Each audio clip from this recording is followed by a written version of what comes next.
Welcome back to the Gentleman's Gazette. In today's video, we're going to discuss some techniques you'll need to know in order to easily wash at home what some people consider to be a fairly temperamental garment: wool sweaters.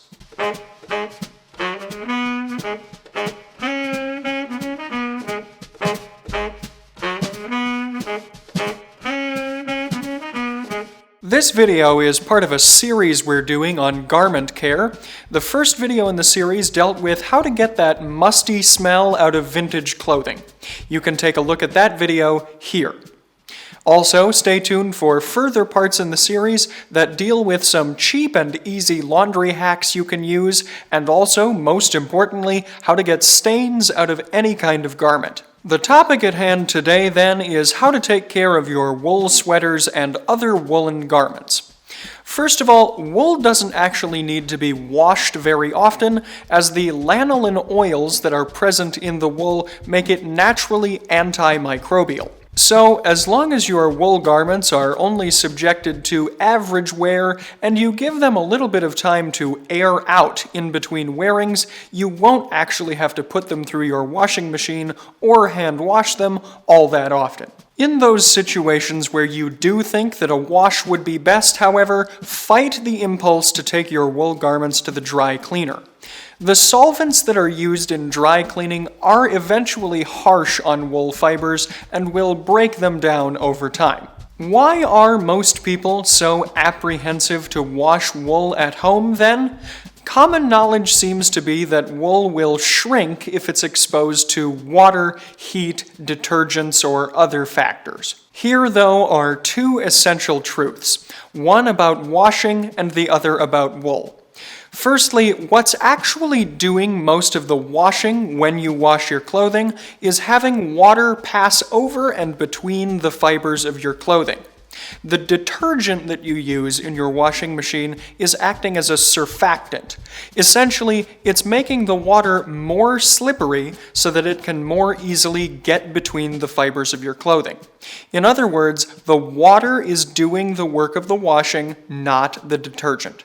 Second, here's something you might actually find mind-blowing about wool. It doesn't actually shrink in the laundering process. Rather, as the wool fibers are agitated back and forth and move around during washing, and especially during drying, they lock closer and closer together, creating another material that you may also have heard of: felt. Sometimes, of course, felting wool can be a good thing, such as in the process for making traditional men's hats. But of course, you don't want your sweaters to end up the same way. On that note, you can check out our playlist on men's hats located here. Furthermore, though, the majority of felting isn't going to take place in the washing machine, since water will be in between most of the individual fibers.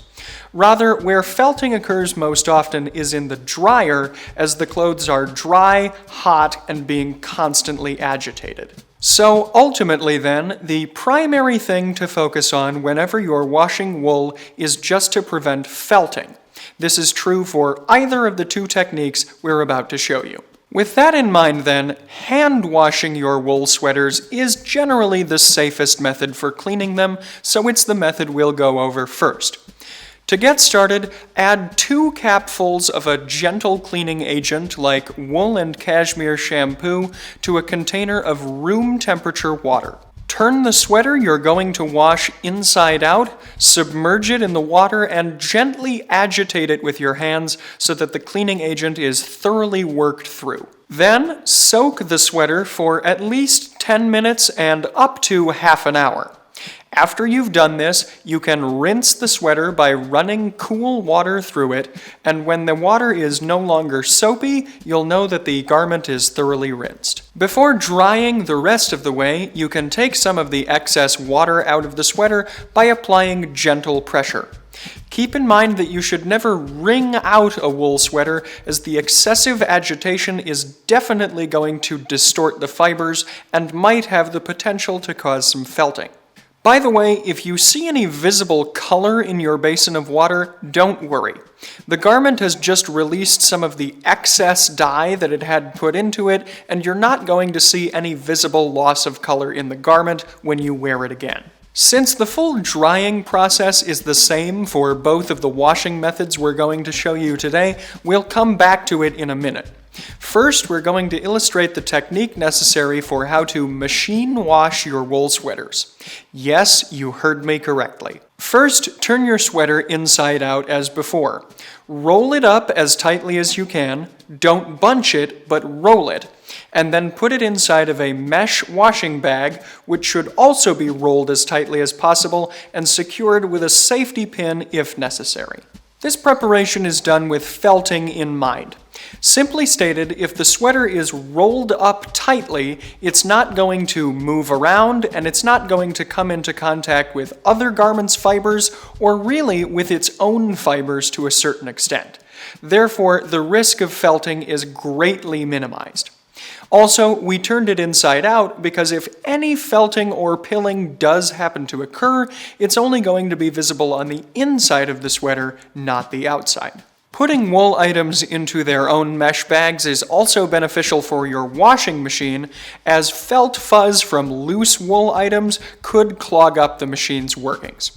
Therefore, having things in mesh bags is good for your garments and your machine. Next, add the appropriate amount of wool and cashmere shampoo, depending both on the size of the machine as well as the load in question. Also, you don't have to worry about using the delicate or woolen cycle on the machine or worry about spin speed. As long as you've got the wool sweater tightly compacted inside the mesh bag and the bag itself is also tightened down, the express cycle on the machine is going to be just fine. And here's a note about water temperature. The washing machine industry standard for what's considered cold water is actually closer to what will be in your machine if you select the warm setting, rather than the cold water that most residences can tap into. Also, truly cold water doesn't do a very good job of activating detergent, so using warm will be your best bet. Once the washing machine is finished, promptly remove your garments both from the machine and from their mesh bags to reduce creasing. Now let's cover drying. As we mentioned before, don't use your dryer. Remember, that's the location where felting is most likely to occur. Rather, what you should do is lay out your garments flat on a drying rack and leave them there to dry. You can also speed up this drying process a bit by taking an item and laying it flat on a clean towel. With the garment in its natural shape, roll up the towel slowly like a sleeping bag using gentle pressure to get out some of that excess water.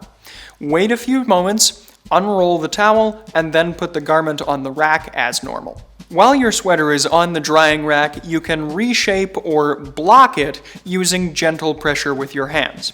Once you've gotten it into the shape you desire, just leave it on the rack and then it should dry that way. Avoid placing your garments in direct sunlight or near heat sources like a radiator because this could increase the risk of yellowing as well as shrinkage. Also, you should never hang your wool garments to dry them because gravity will pull on the water that's left in the garment, unevenly spreading out the fibers and distorting the garment over time. Using a drying rack is your best course of action. The process for washing really is that simple. Next up, let's cover a few maintenance tips for your wool sweaters. To get wrinkles out of your wool garments, it's best to use a garment steamer rather than an iron, as the heat and pressure from an iron will be more likely to distort the natural structure of the fibers. If pilling has occurred, you can take a sweater comb and gently run it across the surface of the fabric in one direction only to remove the pills effectively. Also, using a clothes brush in between wears is an easy way to get rid of lint, fuzz, and hair, and also to release some of those natural lanolin oils that keep a sweater looking its best. And if you've been hanging on to an old sweater that shrunk in the laundry, or that is, was actually just subjected to partial felting, there is a way to bring these old sweaters back to life. Add 1 tablespoon of olive oil to a container of hot water, Submerge the sweater and swish it around as with the hand washing process we laid out before, and then leave the garment to soak in that container overnight. The next day, take the sweater out of the container, lay it flat and block it as desired, and then leave it to dry completely. After it's thoroughly dry, you can wash it as normal using the techniques we outlined here. Finally today, let's talk about sweater storage. Woolen knitwear should always be stored folded to prevent stretching or distortion of the fibers.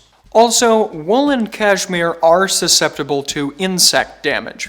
When you're storing your wool garments, make sure they've been cleaned first so that you're not providing any food sources for potential bugs. It's best to store your woolens in a cool, dry place in a breathable cotton storage bag with a zip closure. Why use a bag? It's because bugs can get into the openings in a cedar chest over time, and cedar will also occasionally lose its effectiveness the longer you have it hanging around. Also, storing in plastic encourages yellowing, and it might also provide a moisture that bugs will love. Optionally here, you can also include in the storage bag a sachet of about a half cup of dried lavender, since bugs hate the stuff. And there you have it. All the techniques necessary to properly and easily wash your wool sweaters and other garments at home. As we said, you can check out the previous video in this series here, and stay tuned for upcoming installments. So, did we blow your mind with the knowledge that wool doesn't actually shrink, or did you have a different main takeaway from today's video? Whatever the case may be, share with us in the comments below. And as always, don't forget to subscribe to the channel and hit the little bell icon so videos like these will come right to you. In today's video, I'm wearing an outfit that might be typically worn around the house, taking a day to do a little bit of necessary garment care. My medium blue cardigan is especially informal given its two front pockets. I'm wearing it over a shirt from Charles Tyrwhitt that features a gingham pattern in blue and white. The shirt does have French cuffs, but I'm wearing them configured in a barrel style today so that they fit better under the sleeves of the sweater. My cufflinks are vintage silver ones, and they feature a simple geometric pattern that complements the gingham pattern of my shirt well. My plain brown trousers harmonize well with my shirt and cardigan, and on that note, you can check out our video on how to effectively pair brown and blue here. To go along with this color scheme, my socks are plain blue in color, but they do feature a subtle stripe in their weave.